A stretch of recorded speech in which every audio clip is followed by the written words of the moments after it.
നേപ്പാളിൽ നടക്കുന്ന ജെൻസി പ്രതിഷേധം കാരണം ശർമ്മ ഒലി നേപ്പാളിൽ ഏതോ ബങ്കറിൽ കയറി ഒളിച്ചിരിക്കുകയാണ്. ഞാൻ എവിടെയും പോയിട്ടില്ല, ഞാൻ ഇവിടെ തന്നെ ഉണ്ടെന്നാണ് ശർമ്മ ഒലി പറയുന്നത്.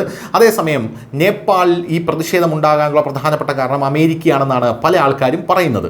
ഇനി അമേരിക്ക എന്തുകൊണ്ടാണ് ഈ കാര്യം ഇപ്പോൾ നേപ്പാളിൽ പ്രതിഷേധം ഉണ്ടാക്കുന്നത് എന്ന് പറഞ്ഞു കഴിഞ്ഞാൽ ഇന്ത്യ അസ്ഥിരപ്പെടുത്തുക, ചൈനയെ ദുർബലപ്പെടുത്തുക എന്നുള്ള തീരുമാനമാണ്.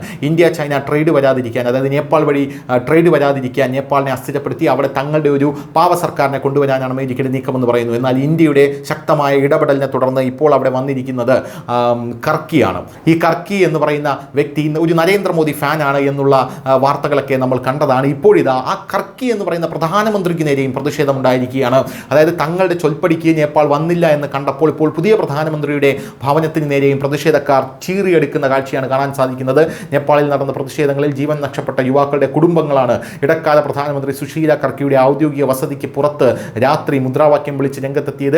രാവിലെ മുതൽ കർക്കിയെ കാണാൻ കാത്തിരുന്ന ശേഷം ക്ഷമ നശിച്ച് മുദ്രാവാക്യം വിളിക്കാൻ തുടങ്ങിയതാണെന്നാണ് ഇവർ പറയുന്നത്. സുശീല കർക്കിയുടെ വീടിന് പുറത്ത് പ്രതിഷേധക്കാർ ധർണ നടത്തി. ഇതിനെ തുടർന്ന് പോലീസ് ഇവർക്ക് സുരക്ഷ വർദ്ധിപ്പിച്ചിട്ടുണ്ട് എന്നാണ് അറിയാൻ സാധിക്കുന്നത്.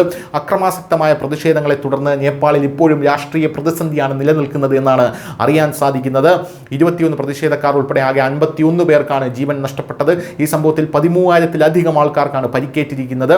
13,000-ലധികം തടവുകാർ ജയിലിൽ നിന്ന് ചാടിപ്പോയി. പ്രതിഷേധക്കാർ കനത്ത നാശനഷ്ടങ്ങൾ വരുത്തി പാർലമെന്റ് മന്ദിരത്തിനും സുപ്രീം കോടതിക്കും തീയിട്ടു. അമൂല്യമായിട്ടുള്ള സുപ്രീം കോടതി രേഖകൾ നശിപ്പിച്ചു. ഇതിൽ ജഡ്ജി അടക്കം, അതായത് ചീഫ് ജസ്റ്റിസ് അടക്കം വളരെ വലിയ രോഷവും വിഷമവും പ്രകടിപ്പിക്കുന്ന കാഴ്ച നമുക്ക് കാണാൻ സാധിച്ചു.